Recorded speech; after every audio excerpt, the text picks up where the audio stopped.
ورسوله فإن أصدق الحديث كتاب الله وخير الهدي هدي محمد صلى الله عليه وسلم وشر الأمور محدثاتها وكل محدثة بدعة وكل بدعة ضلالة أو كما قال صلى الله عليه وسلم. Alhamdulillah, kita bersyukur kepada Allah Subhanahu Wa Taala diberi lagi kesempatan untuk kita sama-sama berada di dalam majlis ilmu, halaqah zikir, insya-Allah, untuk kita sama-sama mendekatkan diri kita kepada Allah Subhanahu Wa Taala yang Maha Mencipta kita, yang Maha mentadbir sekalian alam, yang Maha Pengasih, Maha Penyayang, Maha Mendengar, Maha Mengetahui apa yang kita sembunyikan, apa yang kita zahirkan. Semoga segalanya tercatat di dalam buku catatan amal kebaikan yang mungkin menjadi sebab, di antara sebab untuk kita sama-sama dihimpunkan di dalam syurga Allah Subhanahu Wa Taala.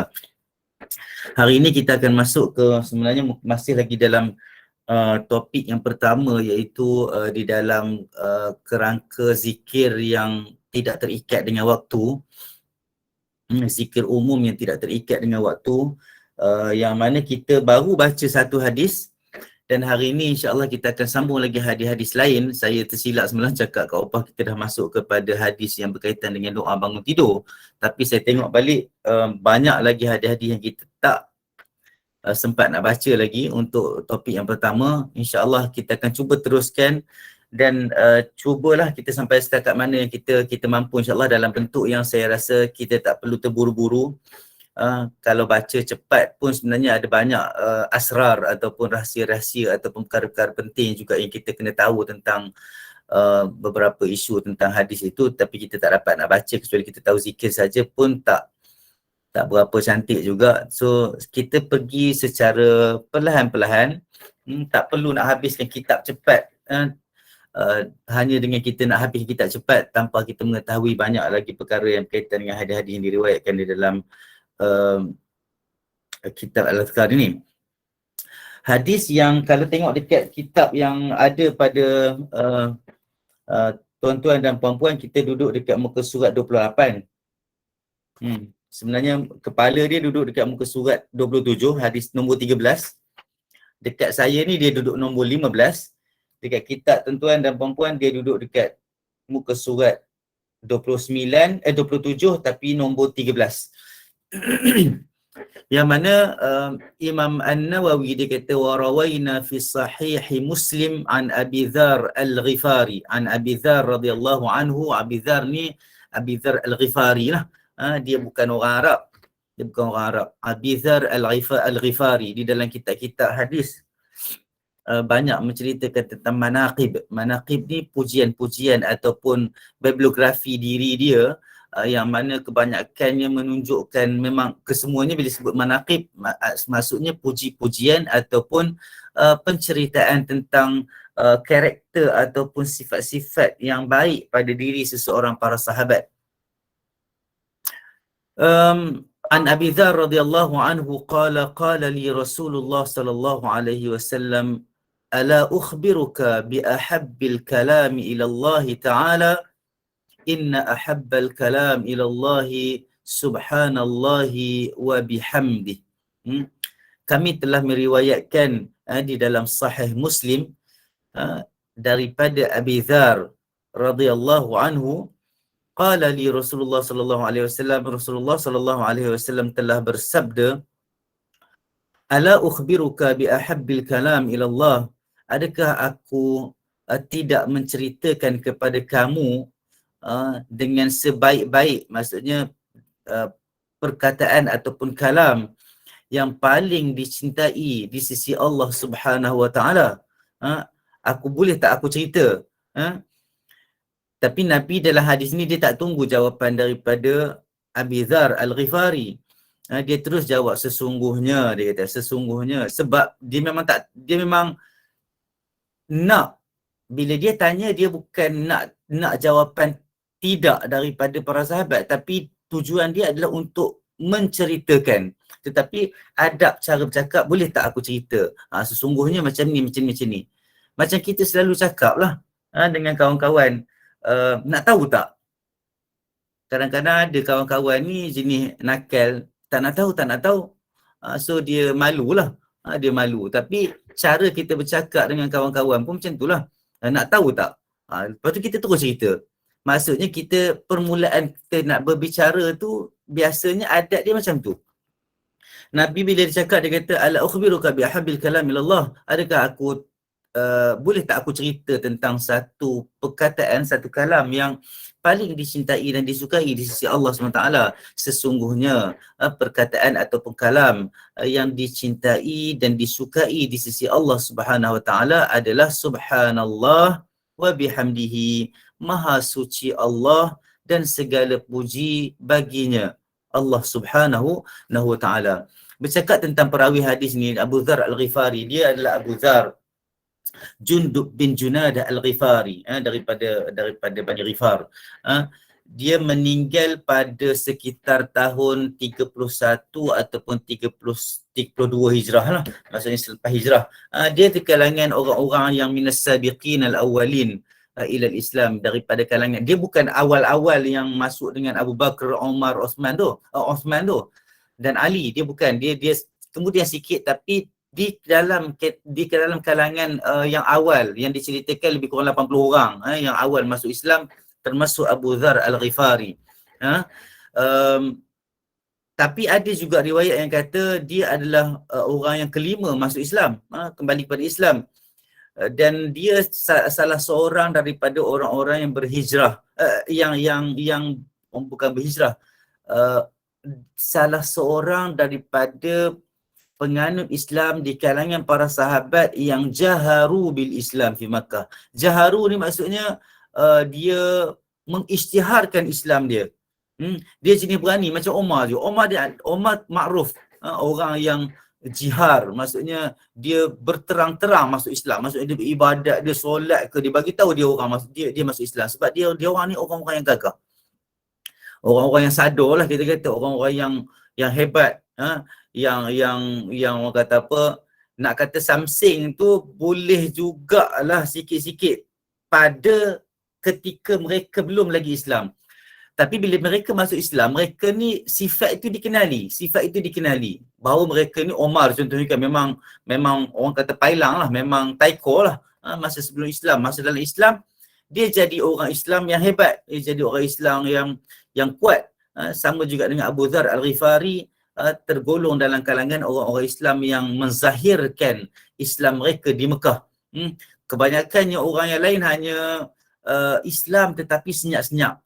Tak takut nak bagi tahu kat orang lain, sebab di kalangan orang-orang yang takut ni adalah orang-orang yang merasakan diri mereka lemah, nak berlawan pedang ke, nak berlawan orang, kalau kena buli ke, kena kutuk ke apa ke, mereka tak tahan. Jadi mereka senyapkan keislaman mereka, dan mereka terus beramal dengan Islam. Ada yang diceritakan masa dalam 3 tahun yang pertama dakwah secara senyap-senyap dekat Mekah tu, mereka ni yusallu fi syi'ab, mereka ni semayang di balik-balik macam pokok-pokok, himpunan-himpunan apa, rimbunan-rimbunan pokok belakang-belakang bangunan yang mereka boleh menyuruh untuk menunaikan solat. Itu keadaan orang-orang yang tidak menzahirkan ataupun tidak orang kata apa, declare mereka itu Islam secara terang-terang, sebab mereka ada sedikit ketakutan.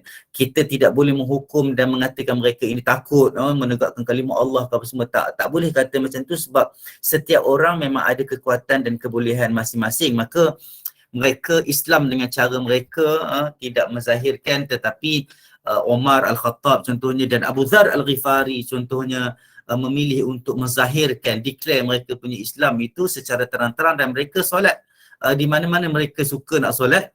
Tetapi dalam keadaan orang-orang kufar Quraisy, musyrik Mekah tak berani nak buat apa-apa kepada mereka, sebab mereka ni terkenal sejak sebelum mereka Islam lagi, mereka ni orang hebat. Itulah kalau nak ikut cerita Abu Dzar Al-Ghifari ni, dia sebelum dia Islam, dia ni kalau kita kata apa, macam perompak, qat'ut tariq. Ia takassab min qat'ut tariq. Dia ni di kalangan orang-orang yang selalu merompak di tengah jalan. Kalau kita kata zaman sekarang ni macam perompak di tengah jalan. Orang-orang yang kafilah lalu-lalu lalang dekat padang pasir nak pergi berdagang ke, ada duit sikit ke apa ke, dia akan rompak. Itu orang kata apa, itu sifat dan kerja Abu Dzar Al-Ghifari sebelum dia Islam. Tapi yang yang peliknya dia ni, walaupun dia tu macam tu, tetapi dia tidak terikut. Perangai dia macam tu sebelum dia Islam, tapi dia tak terikut dengan orang-orang Mekah, musyrik Mekah yang menyembah berhala. Dia ni orang yang percaya kepada satu kuasa, tapi dia tak tahu itu kuasa apa. Tapi dia percaya pada satu kuasa, dia muwahhidan. Dia percaya pada satu kuasa. Dan dia tidak menyembah berhala. Ketika mana dia mendengar ada satu manusia yang membawa satu ajaran yang mengajak kepada menyembah satu Tuhan yang esa, yang satu, dia terus, orang macam inilah di antara orang-orang yang terus kepada Nabi dan menerima Islam dan kembali kepada Islam. Dan dia berhijrah ke Madinah selepas berlakunya dia tidak berhijrah awal ke Madinah, dia berhijrah lewat sikit. Sebab orang yang berhijrah awal ke Madinah ni di antara orang-orang yang nak menyelamatkan diri lah. Dia kekal dekat Mekah. Dia kekal kat Mekah. Dia berhijrah ke Madinah ni lambat sikit. Dia berhijrah selepas perang Badar dan perang Uhud. Dan dia terlibat dalam peperangan-peperangan dengan Nabi Muhammad sallallahu alaihi wasallam dalam beberapa perangan selepas itu, Khandaq dan sebagainya. Dan Abu Dzar Al-Ghifari juga terlibat dan menyaksikan pembukaan kota Baitul Maqdis dengan Umar Al-Khattab. Dan orang kata apa, dan banyaklah dia terlibat dengan peperangan pentadbiran di bawah Muawiyah bin Abi Sufyan dan sebagainya. Dan cerita itu amat panjang lah tentang manaqib Abu Dzar Al-Ghifari. Dan dia duduk dekat Syam lama lah. Dia duduk dekat Syam lama dan tuwfiya, dan dia pergi ke Madinah. Dia pergi ke Madinah dan dia meninggal di kawasan Madinah. Dia meninggal di kawasan Madinah pada tahun 31 Hijrah. Begitulah lebih kurang ceritanya tentang Abu Dzar Al-Ghifari. Sedikitlah kita nak tahu juga tentang perawi hadis. Tentang perawi hadis itu penting sebab sahabat ni di antara contoh yang kita kena ambil orang kata apa, ambil iktibar dan ambil qudwah daripada mereka. Sekurang-kurangnya dengan mereka ini tergolong dalam golongan orang-orang yang hebat, kita orang kata apa, kita dapat motivasi sikit. Kalau ikutnya Abu Dzar ni kan, Abu Dzar zahidan aliman, dia zuhud. Imam Az-Zahabi dalam kitab kitab Rijal ni kitab bibliografi para sahabat, Siyar A'lamun Nubala, Siyar A'lamun Nubala, sirah-sirah orang-orang hebat, yang hebat-hebat, yang pandai, yang cerdik, yang brilliant. Imam Az-Zahabi dia kata apa? Wa kana ra'san fi zuhd. Abu Dzar Al-Ghifari ni dia kepala orang-orang yang zuhud. Dia ketua orang-orang yang zuhud. Nak tengok orang yang zuhud dia lah. Wasidq. Dia ni bercakap benar. Dia memang tak pernah cakap tipu. Wal ilm. Dia orang yang alim. Dia orang yang kuat beribadah wa amal. Qawalan bil haqq. Qawalan bil haqq ni bercakap benar saja. La ta'khudhuhu fi llahi lawmata laim ala hiddati yani fihi. Dia ni tidak pernah takut langsung. Dia dipuji dengan keadaan dia tidak pernah gentar dengan apa yang orang cuba persendakan tentang Islam, kutuk Islam, caci Islam. Dia akan pergi dan dia akan halang, dia akan selesaikan perkara tu tanpa rasa takut. La yakhafu fillah laumata laim. Dia tak pernah takut orang-orang mencela dia dalam bab menjaga agama Allah SWT dan kesucian Allah SWT. Itu cerita tentang Abu Dzar sedikitlah. Apa yang Abu Dzar kata? Abu Dzar meriwayatkan hadis ni lah. Abu Dzar meriwayatkan hadis ni yang mana Nabi sebut dekat dia kata, adakah tidak aku ceritakan sebaik-baik kalam kepada yang dicintai kepada di sisi Allah SWT, yang paling dikasihi dan disukai oleh Allah SWT, iaitu subhanallah wa bihamdih. Dalam sahih Muslim hadis ni. Dan dalam riwayat lain juga daripada Abu Dzar, dalam riwayat lain juga dekat sini dicerita dalam riwayat yang lain juga, Nabi Muhammad sallallahu alaihi wasallam ditanya, su'ila Rasulullah sallallahu alaihi wasallam ayyul kalam afdal. Ditanya Nabi Muhammad sallallahu alaihi wasallam, Rasulullah sallallahu alaihi wasallam, apakah kalam ataupun kata-kata yang lebih afdal, lebih baik, yang paling baik. Qala, Nabi sallallahu alaihi wasallam jawab, dia kata apa? Mastafallahu li malaikatihi aw li ibadihi subhanallahi wa bihamdihi. Zikirnya adalah, poinnya adalah subhanallah wa bihamdi. Tapi kita nak tahu juga sebab riwayatnya banyak tentang subhanallah wa bihamdi. Maksudnya besar dan hebatnya zikir ini. Nabi jawab, Nabi sabda, dia kata sesungguhnya kalam yang lebih baik itu, yang paling baik itu adalah mastafallahu li malaikatihi aw li ibadihi. Apa yang Allah telah pilih untuk malaikat-malaikat dia dan hamba-hamba dia.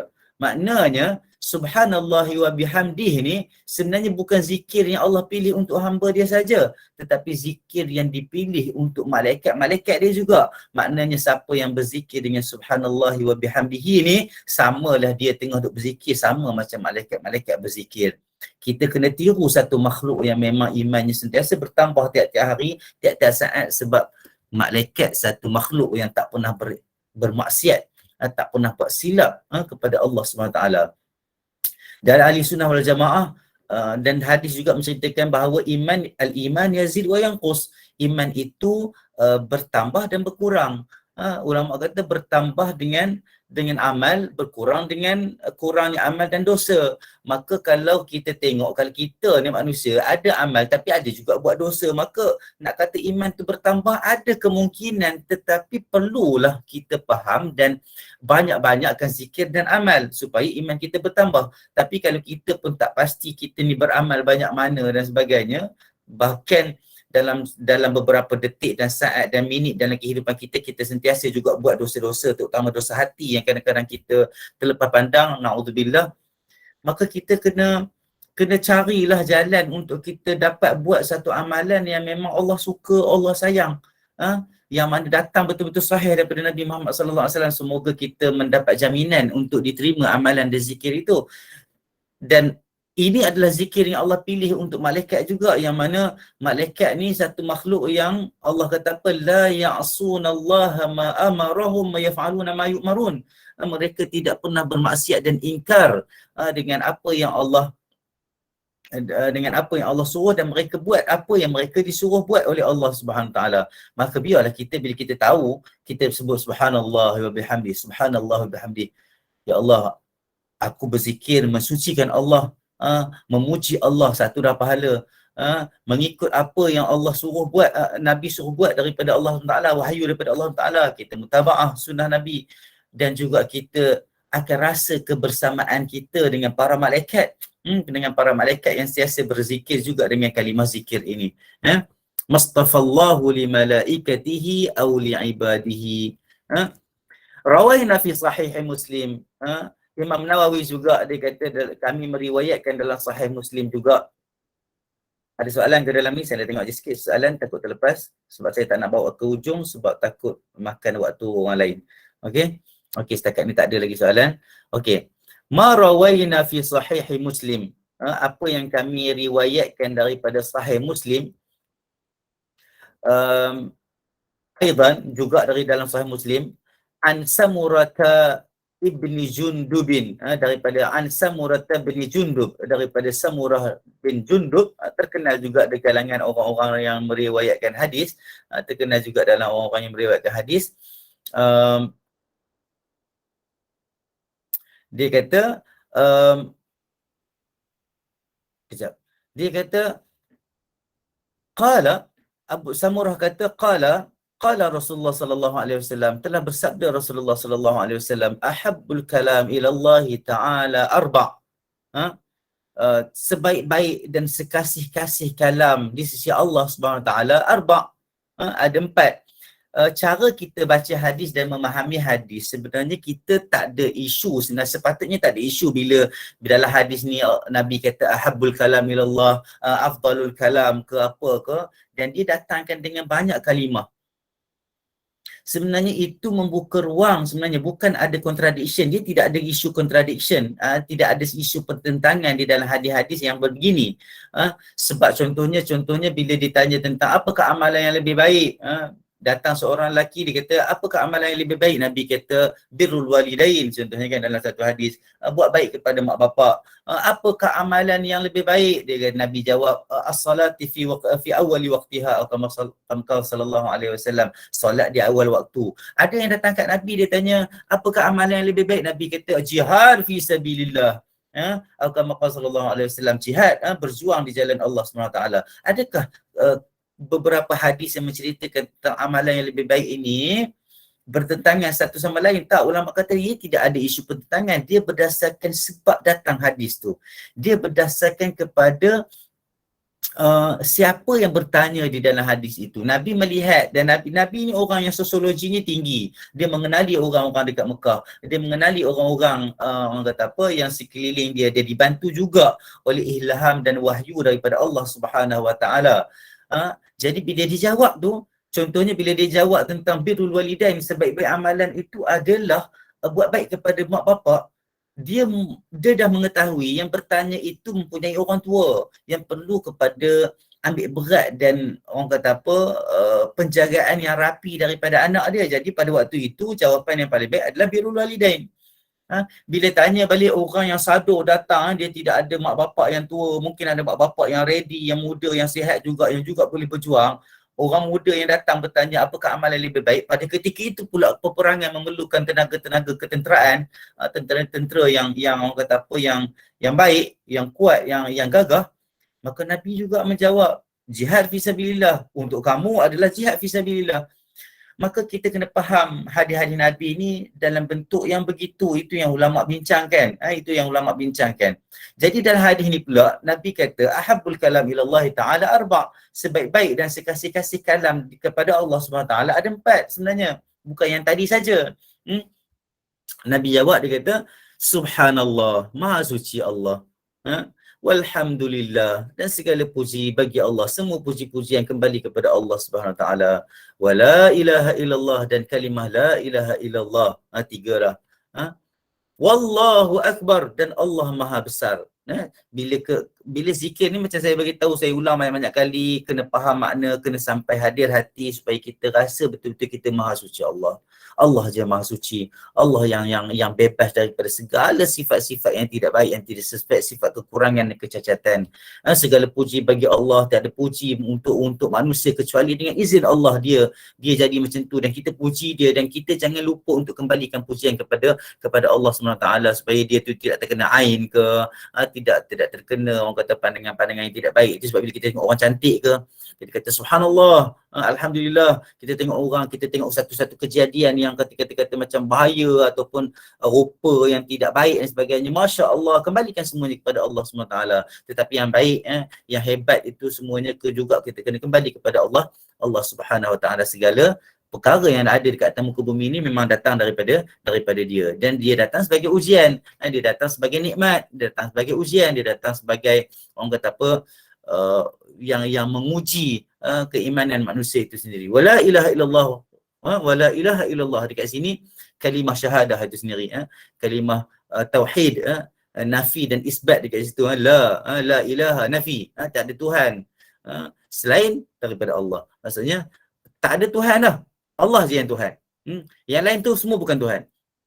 Wallahu akbar, Allah Maha Besar. Tak ada siapa benda yang lebih besar daripada Allah SWT. Besarnya macam mana? Wallahu alam. Besar, agung, gagah dan sebagainya, itu semua kembali kepada Allah SWT, milik Allah SWT. Yang ada atas muka bumi ni, segala kekuatan, segala kegagahan, segala kuasa, segala orang kata kemasyhuran dan keagungan, semuanya datang secebis daripada keagungan dan kehebatan yang Allah nak zahirkan kepada hamba-hamba dia dekat muka bumi. La yadurruka bi ayyihinna bada'ta. Nabi kata tak ada masalah, tidak ada mudarat, tidak ada masalah bagi kamu untuk mula mana-mana pun. Nak mula mana-mana dulu pun tak apa. Nak ulama kata nak mulakan dengan Allahu akbar, la ilaha illallah, alhamdulillah, subhanallah, tak ada masalah. Tapi orang kita biasanya kita ambil lah subhanallah, walhamdulillah, wala ilaha illallah, wallahu akbar. Ada nasyid kan? Boleh nasyid pun tak ada masalah, tapi jangan kacau orang. Sebab kadang-kadang suara kita sedap, kadang-kadang suara kita tak sedap. Kalau kita sikit senyap-senyap, itu lebih baik. Kalau zikir seorang-seorang, kuat-kuat sikit mungkinlah okey, mungkin nak dapat zuk dan sebagainya, mungkin tak ada masalah. Tapi zikir macam kita sebut dah sebelum ni, zikir itu pelan-pelan, ada tawaduknya, ada khusyuknya.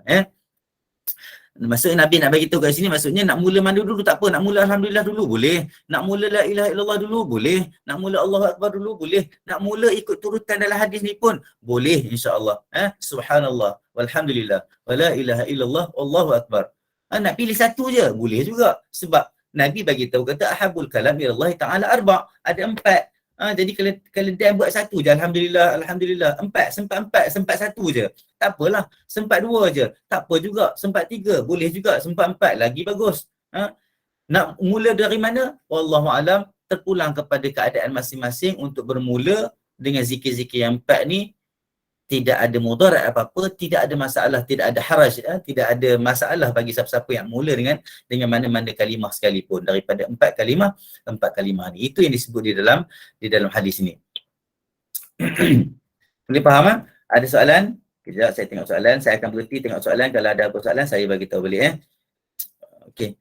Biasanya selepas solat maghrib dan subuh kita berwirid dan baca doa banyak. Kalau tak sempat disebabkan kita tengah bergerak ke tempat lain semua, apakah zikir dan doa yang paling khas? Puan Maimun Harun, ini yang kita baca ni, kita masih duduk dalam bab yang zikir-zikir yang tidak terikat dengan waktu.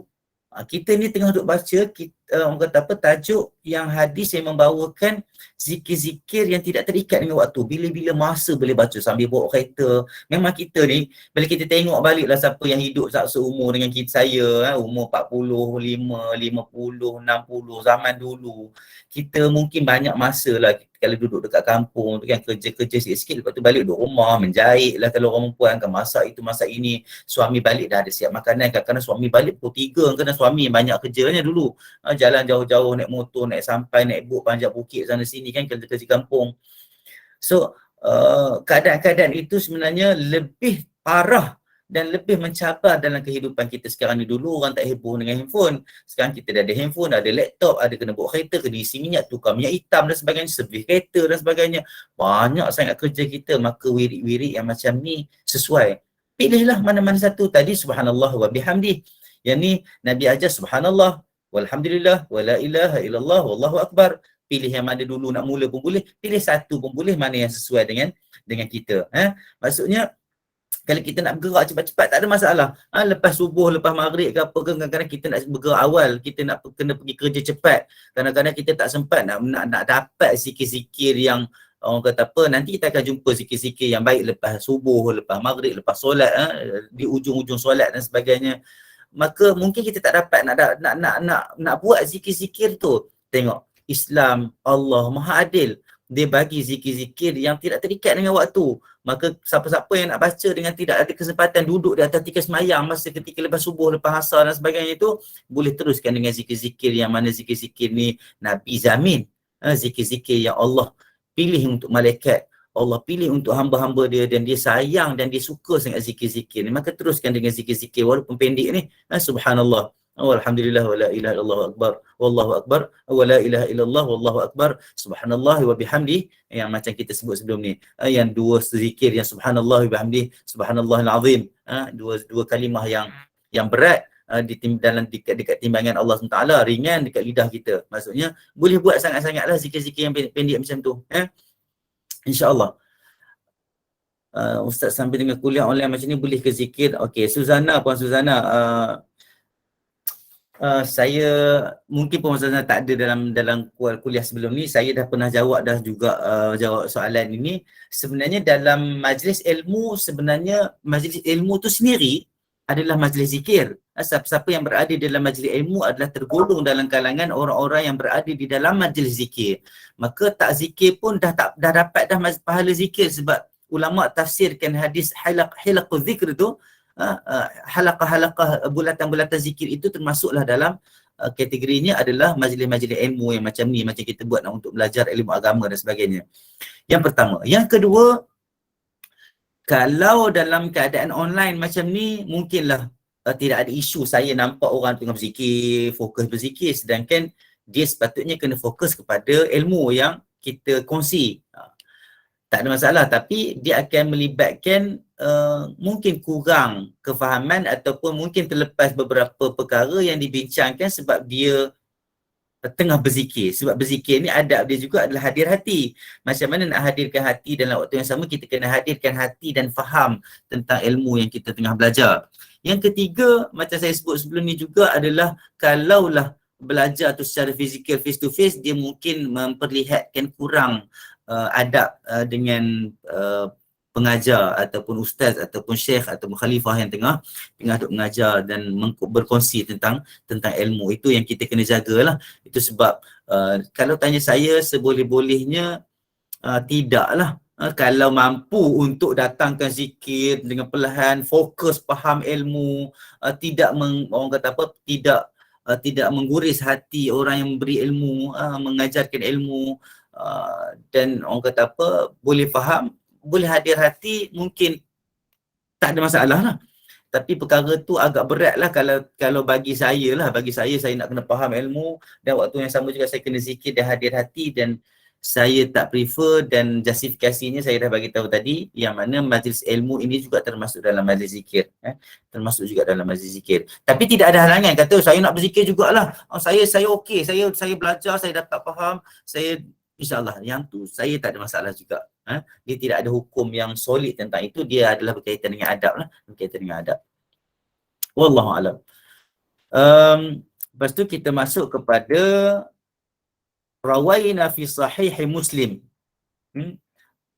Rawaina fi sahih Muslim, kami juga meriwayatkan di dalam sahih Muslim an Abi Malik al-Ash'ari, daripada Abi Malik al-Ash'ari radhiyallahu anhu, daripada Abi Malik al-Ash'ari radhiyallahu anhu, qala, dia berkata, qala Rasulullah sallallahu alaihi wasallam, telah bersabda Rasulullah sallallahu alaihi wasallam, at-tuhur syatrul iman, at-tuhur syatrul iman, walhamdulillahi tamla'ul mizan, wa subhanallahi walhamdulillahi tamla'ani aw tamla'u ma bainas samawati wal ard.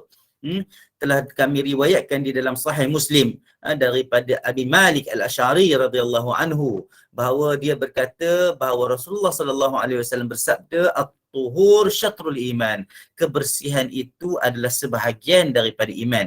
Ada yang terjemah separuh daripada iman. Kalau kita kata sebahagian, dia kalau terjemahan dalam ni dia kata apa?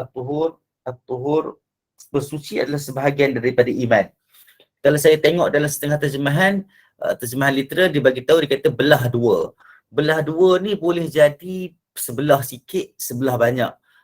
Tapi kalau dia kata nisful iman, maksudnya confirm separuh daripada iman. Maksudnya 50-50. Dia tak boleh 59 dengan 41, dia tak boleh. At-tuhur syatrul iman. At-tuhur, kebersihan ini adalah sebahagian daripada iman. Walhamdulillah, dan kalimah alhamdulillah, berzikir dengan perkataan alhamdulillah, tamla'ul mizan, memenuhi mizan, memenuhi timbangan. Maksudnya bila kita duduk kat timbangan amalan dan sebagainya, raca amal timbangan di sisi Allah SWT itu, alhamdulillah, ini zikir-zikir alhamdulillah ini boleh membantu memenuhkan mizan kebaikan lah. Maksudnya timbangan-timbangan kebaikan kita, dia akan memenuhi, dia akan membantu.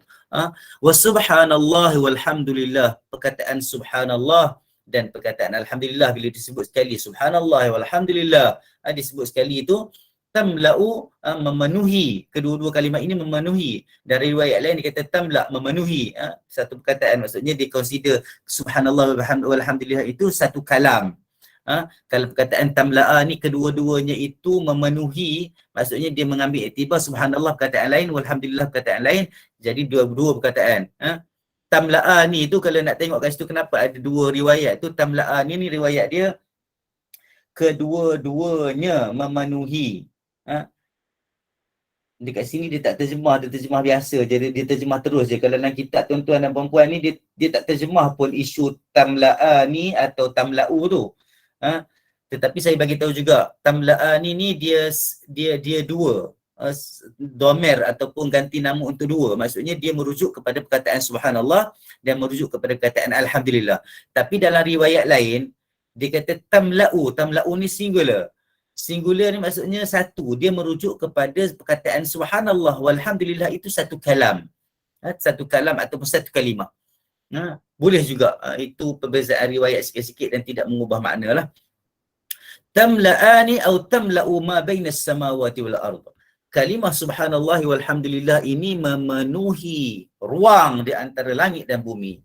Bagaimana kita nak faham? Wallahu alam. Bila Allah kata memenuhi langit dan bumi, maknanya satu motivasi.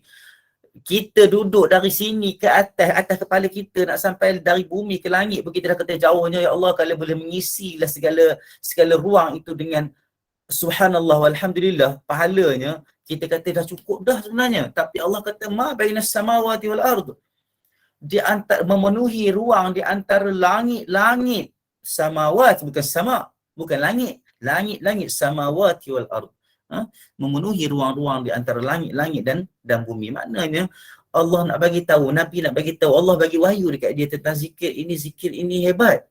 Zikir ni besar dan hebat dan agung ganjaran dan nilainya di sisi Allah Subhanahu wa taala. Solat Isra' dalam lingkungan jam 7, macam mana kita dapat buat solat Isra' sedangkan kita baca Yasin untuk atau mendengar tazkirah tolong beri pencerahan. Okey, ada yang kata solat Isra' ni sebenarnya sama dengan solat duha sebenarnya, tapi tak apalah, nak pegang yang mana pun tak apa. Dalam lingkungan 7.26 tak ada masalah.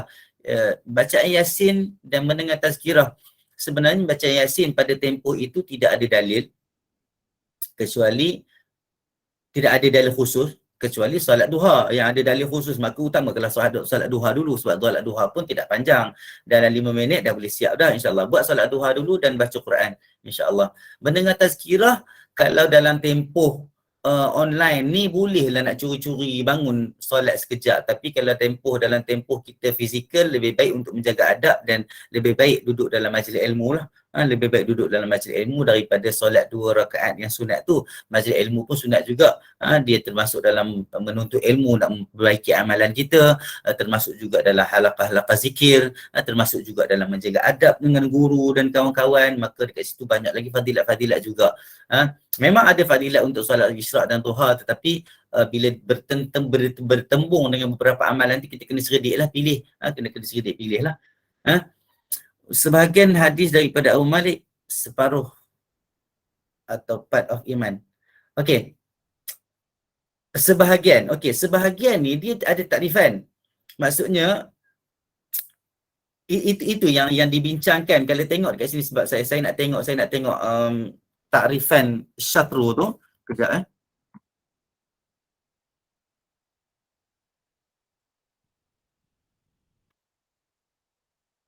Sebab kalau dalam terjemahan ini dia terjemah sebagai apa? Sebagai sebahagian. Bila kita kata sebahagian, dia tidak membawa makna dan konotasi 50-50. Dia mungkin boleh jadi sebahagian kecil daripada iman. Dia mungkin boleh jadi sebahagian besar daripada iman.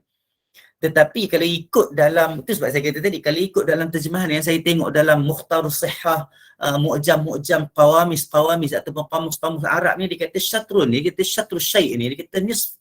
Itu yang saya sebut tadi. Saya tengok balik terjemahan kat sini, dia terjemah, dia kata bersuci adalah sebahagian daripada iman. Dan saya ikut terjemahan ni sebab sebahagian boleh mewakili separuh. Boleh faham Sebahagian boleh maknanya separuh. Nak kata salah terus terjemahan itu tidak juga kita secara beradabnya tidaklah kata salah, tetapi yang terjemahan yang tepat pada saya ia adalah separuh. Separuh daripada iman. Maksudnya sebab dia terjemah kat sini, dia kata syatrus syai' nisfahu wa jam'uhu ashtur syatarahu maluhu idza nasafahu wa qasada. Faham tak? So makna dia dalam kamus-kamus Arab adalah separuh. Makna dalam kamus-kamus Arab, terima kasih banyak Nik Sum, terjemahan dalam kamus-kamus Arab adalah separuh, dia bukan makna tersebahagian. Walaupun sebahagian itu boleh mewakili separuh, dia kata sebahagian 50-50, betul lah sebahagian. Saya dapat sebahagian daripada harta itu, contohnya berapa? 50%, betul. Saya dapat sebahagian daripada harta itu, berapa? 99%, betul juga. Tetapi nak beritahu at-tuhur ini, kebersihan ini, syatrul iman, membawa makna sebahagian, half. Betul lah tu. Itu sebab saya sebut pada awal tadi, terjemahan yang saya tengok adalah separuh. Maksudnya 50-50, 1/2 daripada iman. Itu terjemahan yang lebih tepat bergantung kepada kamus-kamus yang terdapat dalam kamus-kamus Arab, insya-Allah. Terima kasih. Jadi at-tuhur syatrul iman adalah kebersihan itu hygiene. Hygiene itu kebersihan itu separuh daripada iman. 1/2 iman. Maknanya kebersihan ini satu benda yang betul-betul diutamakan di dalam Islam. Ada hadis lain Nabi kata apa? An-nadhafatu minal iman. Kebersihan itu orang kata apa? Sebahagian daripada iman. An-nadhafah, kebersihan itu daripada iman. Tapi at-tuhur dia lebih spesifik daripada an-nadhafah. An-nadhafah kebersihan tempat dan sebagainya, tapi at-tuhur kesucian ini dia lebih umum dan mungkin meliputi juga kebersihan jiwa, rohani dan jasmani sekali. Maknanya kebersihan itu kesucian, kalau kita terjemah tuhur ni kesucian lah, lebih spesifik. Kesucian itu adalah 1/2 daripada iman, separuh daripada iman, bukan sebahagian. Intan Al-Jafri, sebahagian sama dengan 1/2. Ya, 1/2. Maksudnya bila kita kata at-tuhur, kalau terjemahan sebahagian daripada iman tu, maksudnya sebahagian boleh jadi persentasenya berbeza-beza. Dia tidak sama dengan bahagian yang satu lagi. Tapi kalau ikut terjemahan yang betul daripada kamus Arab, dia adalah 1/2. Maksudnya separuh. Makna dia separuh. Maksudnya 50-50, 1/2. Satu bahagian sama banyak dengan satu bahagian yang lain. So, itu hadis yang diriwayatkan oleh Abu Malik Al-Ash'ari. Kalau tengok kadang-kadang siapa yang baca hadis, dia kadang-kadang dia nampak dia jumpa perkataan Abu, kadang-kadang dia jumpa perkataan Abi. Sebenarnya dua-dua kalimah Abu dan Abi itu sebenarnya sama je makna dia sebenarnya. Dia jadi Abu dan Abi disebabkan kedudukan dia di dalam ayat. Kalau Abu biasanya fa'il, pembuat. Bila pembuat contohnya qala Rasulullah, qala Abu Dzar. So qala mesti Abu. Sebab yang berkata adalah Abu, yang pembuatnya adalah Abu. Tapi kalau kita jumpa an Abi Dzar, dari Abi Dzar, maksudnya dia tu diambil dari dia dan disebabkan ada perkataan an tu, huruf ini membuatkan baris selepas an itu bersifat bawah, maka dia an Abi. Itu sebab kalau tengok dalam riwayat-riwayat, jangan pelik kenapa kejap Abu ke Bakar, kejap mana satu ni, Abu Bakar ke Abi Bakar. So dia adalah bergantung kepada kedudukan perkataan itu di dalam ayat dalam bahasa Arab. Jadi ingatlah kesucian tempat tinggal, kesucian pakaian, kesucian hati sebagainya itu adalah 1/2 daripada iman, separuh daripada iman. Dan alhamdulillah memenuhi mizan, memenuhi timbangan kita nanti, neraca timbangan.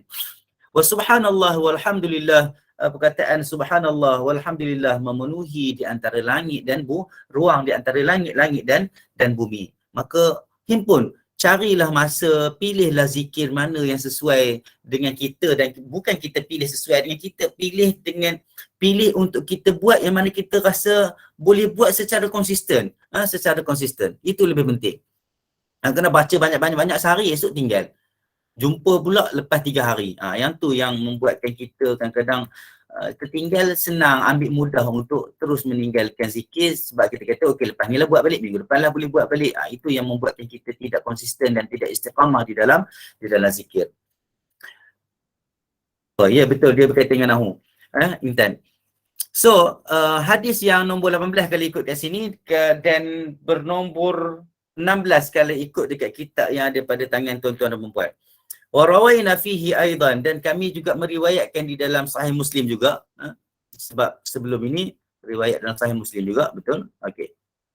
Wa rawaina fihi aidan, dan kami juga meriwayatkan di dalamnya juga, di dalam Sahih Muslim juga, an Juwairiyah ummul mukminin radhiyallahu anha. Daripada Juwairiyah ummul mukminin radhiyallahu anha. Juwairiyah ni itulah dia banyak, Juwairiyah ni orang cantik. Juwairiyah ni orang cantik. Tu nak cerita orang perempuan jealous, cemburunya di kalangan para sahabat, para isteri Nabi ni memang ada lah. Ummul Mukminin Juwairiyah bintil Harith ni, dia daripada satu kabilah yang orang kata apa, yang berada di kota Mekah, yang besar juga. Dia daripada kabilah Bani Mustaliq, daripada Bani Mustaliq. Dia adalah isteri Nabi Muhammad sallallahu alaihi wasallam yang ke-8. Cerita bila kita kata yang keberapa ni, sebenarnya dalam waktu yang sama dia tidak terlibat dengan Khadijah, sebab Nabi berkahwin dengan semua isteri-isteri dia yang dihimpunkan sekali itu adalah selepas kewafatan Khadijah binti Khuwailid. Juwairiyah adalah isteri Nabi Muhammad SAW yang ke-8, dan masa dia kahwin dengan Nabi itu,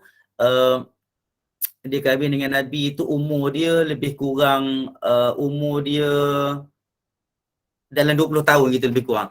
Nak dengar tak cerita Juwairiyah ni? Nak dengar tak cerita Aisyah cemburu? Orang pun suka dengar Aisyah cemburu ni sebab dia jadi hujah kepada untuk dia cemburu juga kat suami dia. Sebenarnya tak ada hujah apa sebenarnya. Para isteri tetap cemburu sebenarnya. Para isteri tetap juga cemburu. Tak kisahlah ada hujah ke tak ada hujah, sebab itu sifat yang Allah bagi dah. Tapi nak ceritanya cemburu tu tak boleh nak kena marah. Tak boleh nak kena marah sebab memang sifat orang perempuan tu cemburu, tapi jangan cemburu sangat-sangat buta kan. Jadi cemburu tu memang ada, tapi kalau nak tahu orang lelaki lagi cemburu. Kalau nak tahu orang lelaki lagi cemburu, kalau dia merajuk kadang-kadang ya Allah lambatnya nak baik. Kadang-kadang seminggu, kadang 3-4 hari jenuh lah orang perempuan dipujuk balik, tapi orang perempuan dia cemburu kuat, selalu cemburu, tapi insya-Allah dia cepat baik. Dia cepat nak orang kata cepat sejuk lah. Kalau nak dengar saya nak cerita lah. Cerita tentang Juwairiyah sikit. Abu Daud dengan Imam Ahmad dia meriwayatkan daripada Aisyah radhiyallahu anha. Tengok cerita tentang Juwairiyah, bukan Juwairiyah yang cerita. Aisyah yang cerita. Aisyah ni antara isteri Nabi yang antara yang paling, sebenarnya dia kahwin dengan Nabi umur, ada riwayat kata umur 6 tahun, tetapi dia bersama dengan Nabi pada umur 9 tahun dan sebagainya. Itu adalah beberapa khilaf. Dan dia tidak ada isu pun sebenarnya dalam isu perkahwinan awal di kalangan orang Arab pada ketika itu, walaupun ditentang dan diserang oleh orang-orang yang anti-Islam. Daripada Aisyah, dia kata apa? Qalat waqa'at Juwairiyah bint al-Harith bin Mustaliq fi sahmi Thabit bin Qais bin Shammas. Dia duduk, dia sebenarnya lepas perang, dia orang ada peperangan, dia ramai orang-orang dalam kabilah dia, dalam kabilah dia lebih kurang maksudnya tertawan, jadi hamba. Dan dia macam Ibn Am fakatabat ala nafsiha, dia ni macam menulis, buat perjanjian nak orang kata apa, dia ada perjanjian hamba dan sebagainya. Wa kanat imra'ah mullahah ta'khudhuha al-ain. Dia ni seorang wanita yang cantik, yang mana bila mata orang tengok dia maksudnya terpikat lah. Itu ta'khudhuhal ain. Qalat Aisyah kata apa? Dia kata faja'at. Aisyah cerita yang Juwairiyah ni dalam keadaan dia susah, dia dalam keadaan dia terlibat dengan perjanjian-perjanjian yang banyak golongan orang kata kabilah dia dijadikan hamba Bani Syam Qais bin Thabit sahmi Thabit bin Qais bin Shammas ni. Dia bertindak sebagai orang yang nak menyelamatkan ramai hamba-hamba dalam kalangan kabilah dia lah. Jadi dia datang dekat Nabi sebab memanglah Nabi orang pemimpin negara, memang orang nak minta tolong, tak kira lah janda ke, sebab suami dia meninggal. Kalau tak salah saya, suami dia meninggal. Lepas tu dia datang dekat Nabi. Aisyah yang cerita, Aisyah nampak, Aisyah ada keadaan pada ketika itu. Aisyah kata, faja'at tas'alu Rasulullah sallallahu alaihi wasallam fi kitabatiha. Dan dia datang kepada Nabi Muhammad SAW dan bercerita dan memohon bantuan tentang apa perjanjian dia dengan isu perhambaan di kalangan orang-orang dalam kabilah dia tu lah. Falamma qamat 'ala al-bab, bila dia berdiri dekat pintu, fara'aituha, Aisyah kata aku tengok dia. Karihtu makanaha. Aku tak suka betul tengok keadaan tu. Aisyah nak cerita dia cemburu. Tapi dia cerita, dia declare lah dia cemburu. Dia sebut ayat ni, maksudnya aku tak suka tengok keadaan tu. Sebab Aisyah kata apa? Aisyah kata wa araftu anna Rasulullah sallallahu alaihi wasallam sayara minha mithla alladhi ra'aitu. Sebab dia tengok Juwairiyah tu, dia tak suka sebab dia tengok Juwairiyah tu cantik. Dia risau.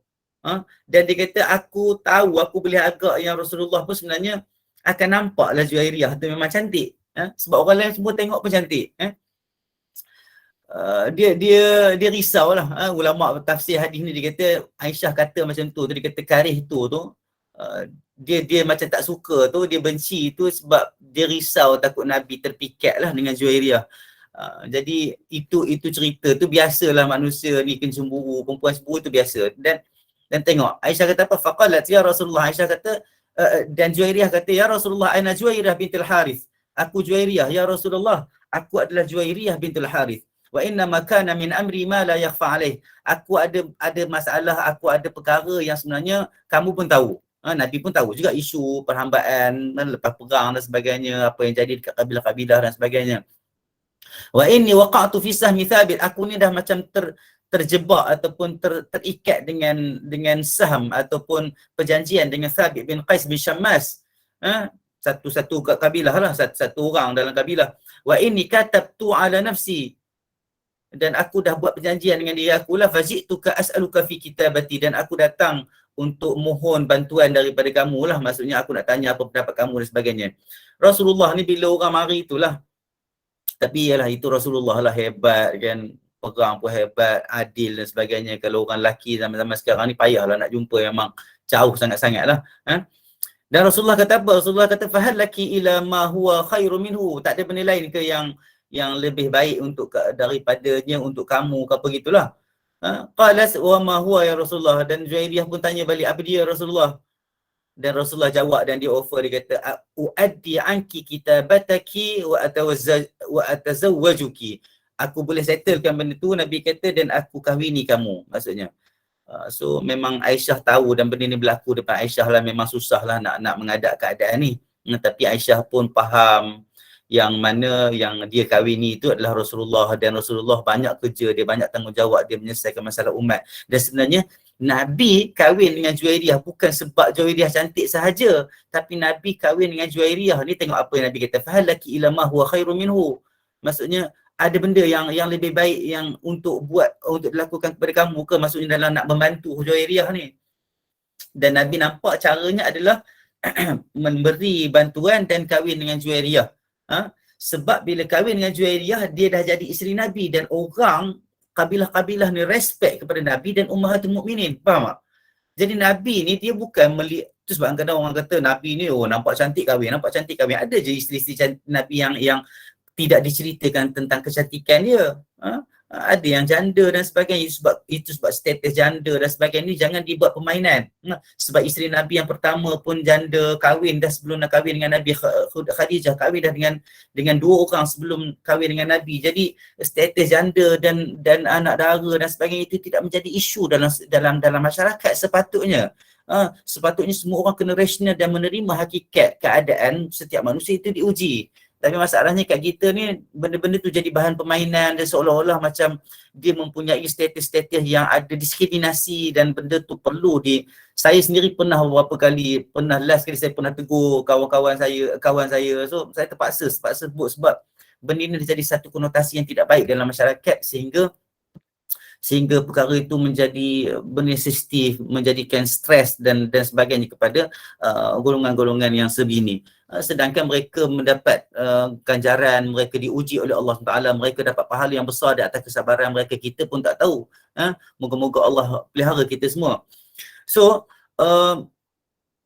dan Juwairiyah pun dia kata qad fa'altu, so aku terima. Juwairiyah pun aku terima, dan Juwairiyah pun kita kena bersangka baik dalam keadaan ni. Nabi buat benda tu untuk bantu ramai lagi orang-orang hamba yang mungkin boleh dibantu dengan cara dia kahwin dengan Juwairiyah. Dan Juwairiyah juga kahwin dengan Nabi bukan sebab Nabi tu handsome, bukan sebab Nabi tu Nabi sahaja, tetapi dia buat di atas dasar kita sangka baik. Ini takwilan ulama juga. Dia buat di atas dasar semoga dia bila dia kahwin dengan Nabi, dia dapat title Ummahatul Mukminin dan orang ramai yang memiliki hamba dapat membebaskan hamba. Dan Aisyah kata fatasama'a ta'ni nas, maksudnya manusia mula mendengar, orang-orang masyarakat terutama dalam Bani Mustalik dan sebagainya mula mendengar anna Rasulullah sallallahu alaihi wasallam qad tazawwaja Juwairiyah, dan depa semua dengar yang Nabi dah kahwin dengan Juwairiyah. Fa arsalu ma fi aidihim minas sabi, dan mereka semua menghantarkan dan mereka melepaskan dan membebaskan fa'ataquhum, dan mereka semua membebaskan Membebaskan apa? Membebaskan tawanan-tawanan dan hamba-hamba yang datang daripada Bani Mustaliq ni. Faham tak? Dan dia berkata apa? Waqalu asharu Rasulullah sallallahu alaihi wasallam. Oh, ini macam ada kaitan. Ashar ni kalau ikut mertua, tetapi dekat sini dia nak bagi tahu ini ada kaitan dengan Rasulullah. Maksudnya mereka respect Rasulullah, dan bila once Juwairiyah jadi sebahagian daripada keluarga Rasulullah, mereka dengar je Juwairiyah kahwin dengan Rasulullah, Rasulullah kahwin dengan Juwairiyah, mereka terus lepaskan semua tawanan-tawanan perang dan mereka membebaskan hamba-hamba yang berada di bawah mereka. Dan apa Aisyah kata dalam keadaan dia jealous tu, tengok Aisyah, walaupun dia jealous, dia riwayatkan hadis ni, dan hadis ini menceritakan tentang manaqib ataupun kebaikan Juwairiyah. Dia kata apa? Fama ra'ayna imra'atan kanat a'zama barakatan ala qaumiha minha. Dan kami tidak pernah melihat satu perempuan kanat a'zamu barakatan, yang lebih besar keberkatannya ke atas kaumnya daripada Juwairiyah.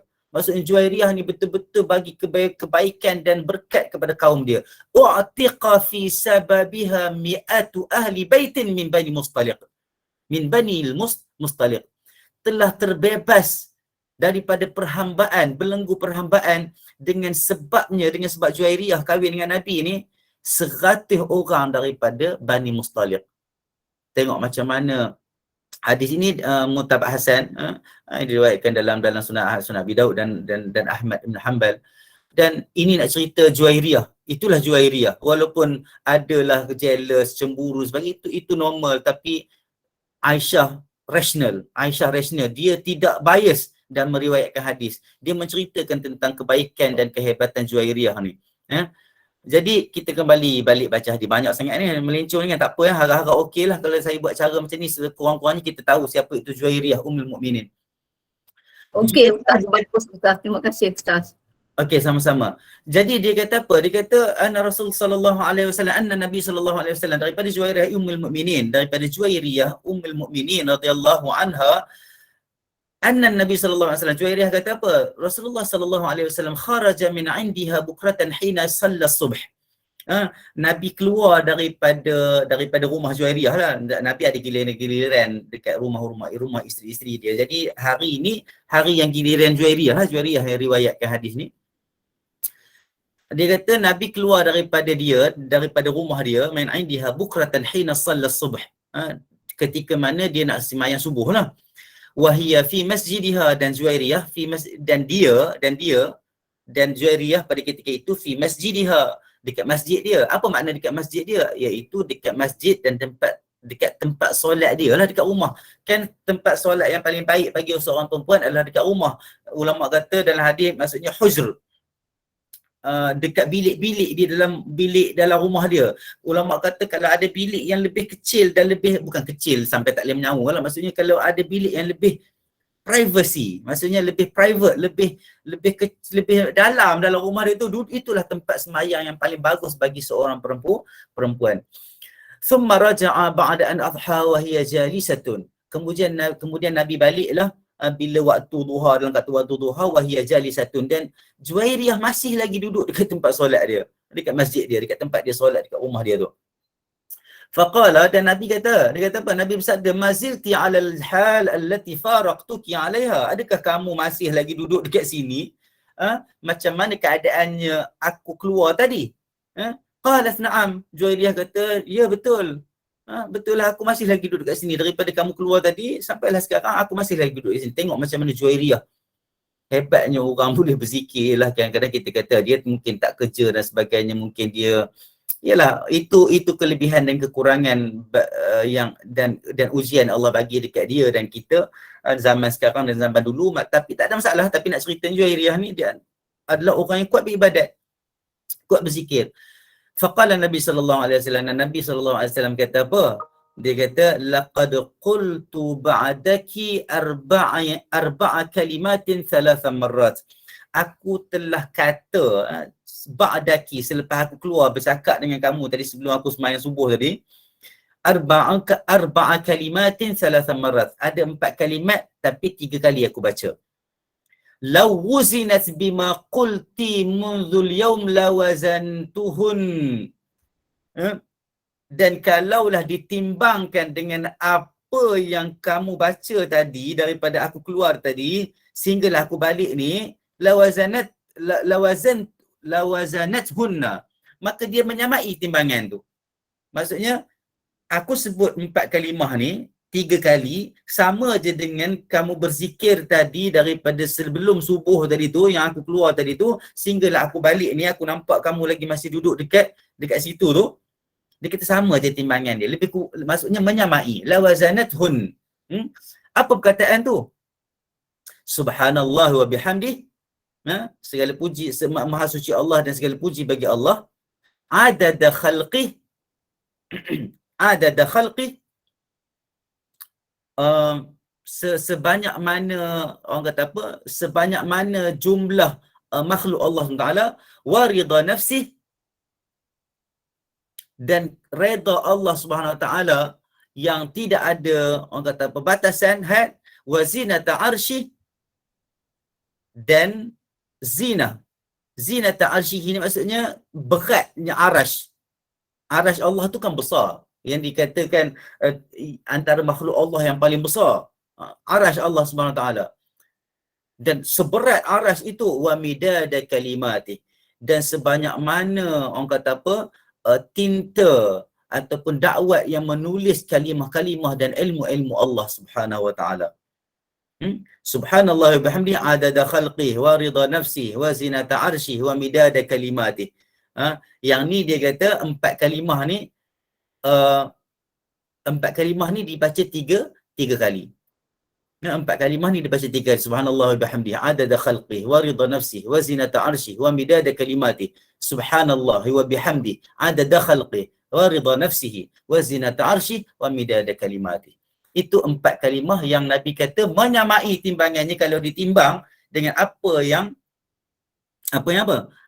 yang disebut dan dibaca, dizikirkan oleh Juwairiyah sejak Nabi keluar subuh tadi sehinggalah Nabi balik semasa waktu duha, lebih kurang sejam 2 jam punya zikir tu menyamai dengan 4 kalimah ini yang dibaca dalam jumlah 3 kali. Intan Al-Jafi, adakah 4 kalimah ini yang zikir yang tidak terikat dengan masa? Ya, betul, tidak terikat dengan masa. Bila-bila boleh baca. Bila-bila boleh baca. Kita masih lagi dalam bab tu. Zikir ni tak ada kira masa bila. Boleh baca masa-masa kita bawa kereta ke, masa kita duduk sesaja ke. Sebenarnya kita kena ada waktu lah untuk kita berzikir sepatutnya. Tapi kalau kita dengan kesibukan, macam saya kata, kekangan hidup kita sekarang ni, kita bacalah bila masa kita boleh. Kalau tak sempat nak baca Subhanallah wa bihamdih adada khalqi, sampai situ pun tak apalah. Kan Nabi kita dah baca dah hadis sebelum ni. Kalau aku suruh dengan kamu buat satu perkara, datangkanlah dengan keadaan yang kamu mampu nak datangkan.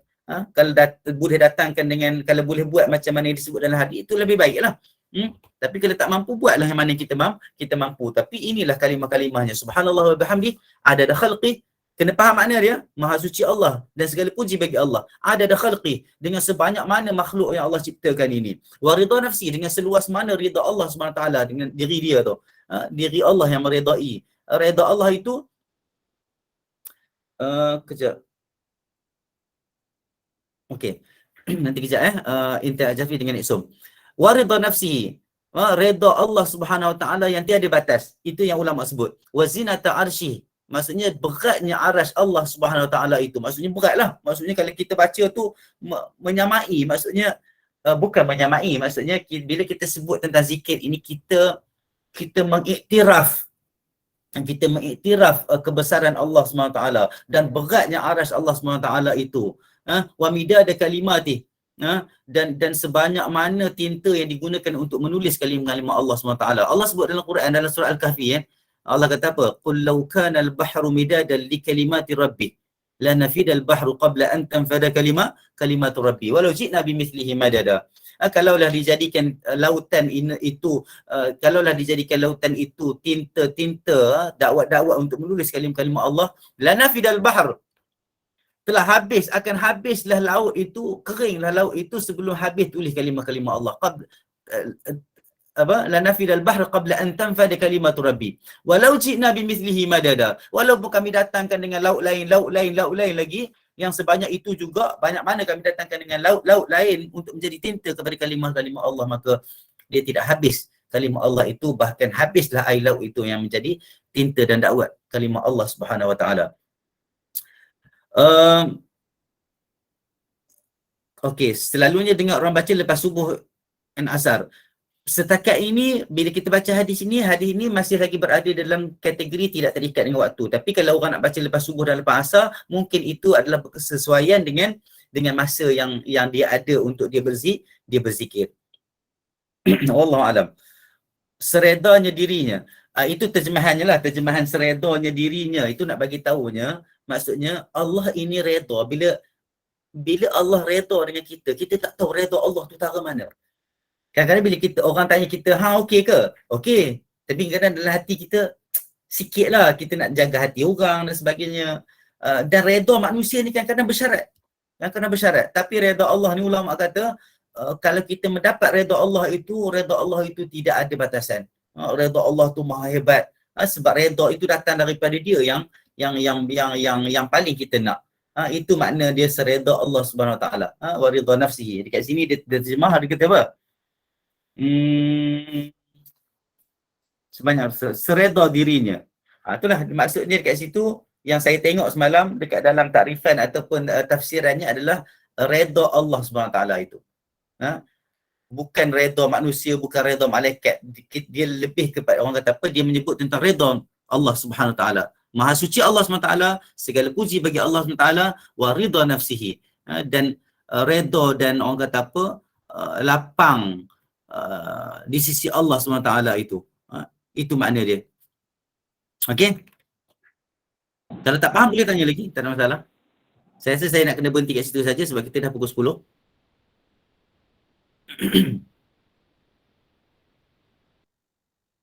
Bincang zikir al-Asmaul dengan pencerahannya, dan adakah itu amalan Nabi SAW untuk topik akan datang? Okey. Zikir Asmaul Husna. Okey, tak apa. Yang tu sebenarnya ada dah ayat sebenarnya. Nabi tak pernah berzikir dengan zikir Asmaul Husna. Sebenarnya maksudnya dia tak ada lah macam nasyid macam kita, tetapi arahannya secara ringkas adalah Allah kata dalam Quran, walillahil asmaul husna fad'uhu biha. Okay. Bagi Allah SWT itu nama-nama yang maha hebat, maha baik, maka berdoalah dengan nama Allah itu. Bertawassul dengan nama Allah. Nanti minggu depan kita akan terangkan lebih sikit lah kalau ada masa, insya-Allah. Redha Allah tanpa had. Okey. Apakah zikir yang Nabi amalkan? Itulah yang kita baca ni sebenarnya adalah zikir-zikir yang Nabi amalkan lah. Tu sebab dia kata tadi, dia kata laqad qultu ba'daki arba'a kalimat, dan aku telah katakan selepas aku keluar dekat masa subuh tadi, arba'u kalimat, 4 zikir. Ini antara zikir-zikir yang Nabi ajar. Nabi baca. Dia sendiri bagi tahu qultu ba'daki, maksudnya aku telah baca. Dia kata apa? Setelah masuk waktu. Okey. Setelah aku keluar daripada rumahmu, aku mengucapkan 4 kalimah sebanyak 3 kali. Itu dia sebut dalam terjemahan. Maksudnya qultu ba'daki hadha, ba'daki arba'u kalimat. Aku telah baca, aku telah sebut, aku telah berzikir dengan 4 kalimat ini sebanyak 3 kali. Ini zikir-zikir Nabi jugalah. Dan zikir-zikir lain yang bila Nabi kata, adakah aku, macam dia kata, tak nak ke aku bagi tahu zikir yang paling dikasihi di sisi Allah Subhanahu Wa Taala. Maknanya apa? Maknanya Nabi pun berzikir juga. Nabi bukan manusia yang dia ajar orang tapi dia tak buat. Dia ajar orang, dia tak buat. Tak. Nabi akhlaknya adalah akhlak Quran. Nabi tidak termasuk dalam golongan kabura maqtan 'indallahi an taqulu ma la taf'alun. Amat besar kebencian dan kemurkaan di sisi Allah SWT bagi orang yang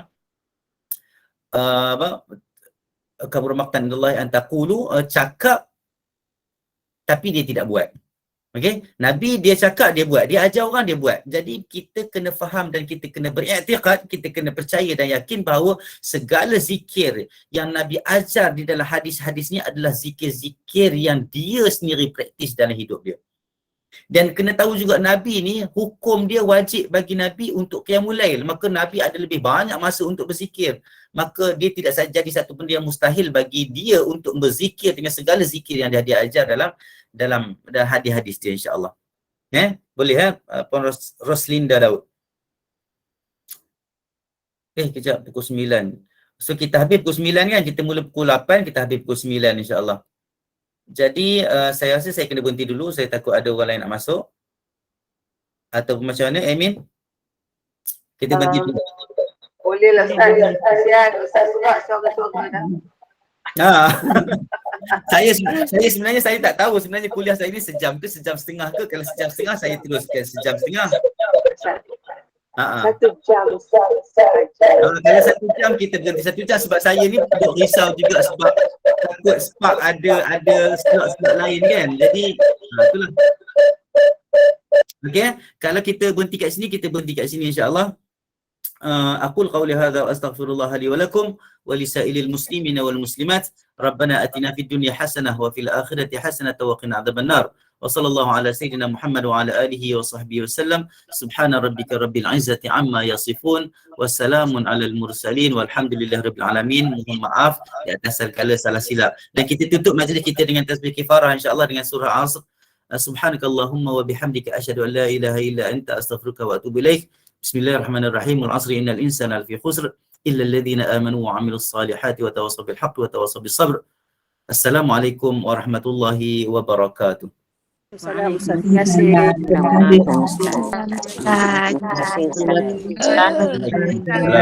Terima kasih Ustaz. Assalamualaikum warahmatullahi lagi insya-Allah. Ustaz, Ustazah. Assalamualaikum warahmatullahi Ustazah Jas. Sama, jumpa lagi insya-Allah. Terima kasih semua. Jumpa lagi. Sama-sama. Terima kasih Kak Intan. Terima kasih semua yang kongsi. Terima kasih Jas. Assalamualaikum. Terima kasih Jas. Waalaikumsalam. Terima kasih Jas. Assalamualaikum. Waalaikumsalam. Terima kasih Ustazah warahmatullahi Jas. Assalamualaikum semua. wabarakatuh. Assalamualaikum warahmatullahi wabarakatuh. InsyaAllah.